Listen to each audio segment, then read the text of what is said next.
We had no prior knowledge of anything to do with childhood cancer, or for Lewis specifically leukaemia. When he was very first diagnosed, my immediate thought was, right, he's most likely going to die. We didn't know anything about the survival rates or the treatment. It was like going into tunnel vision.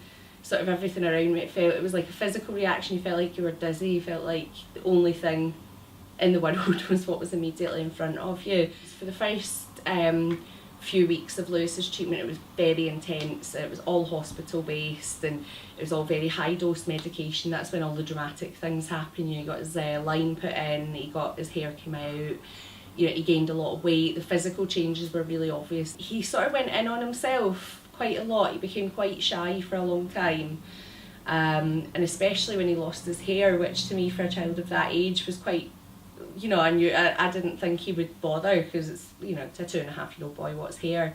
But he went right in on himself. He sort of he'd wear a hat and sort of look at you from under it and really hide himself. And he gained a lot of weight, so he was wearing like clothes for a 6-year-old when he was 2.5. But it was very difficult. It was horrible seeing something turn my boy into almost like a child you don't know. You have to kind of get to know them again in a respect. Obviously you do whatever you have to. And I think one of the things that was important to us that we didn't bank on would be the support of other parents we met on the ward. That was a big thing for me.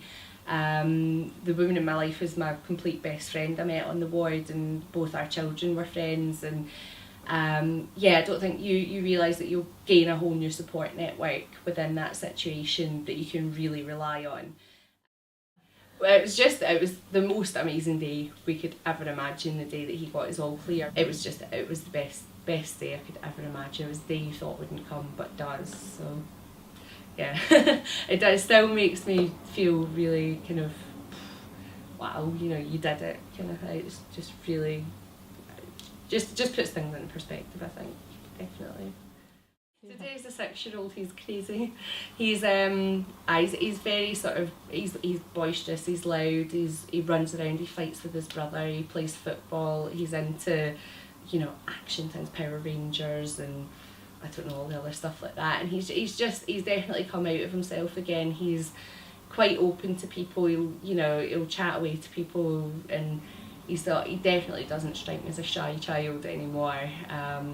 And yeah, I think to look at him, you'd have never known he'd gone through what he's gone through. I think he's coped really, really well. He's definitely not let it slow him down. He's aware of everything that happened. He remembers a lot about it, but he doesn't let it define him. I don't think we let it define him either. So I think that's important. I think that he's moving on now as well.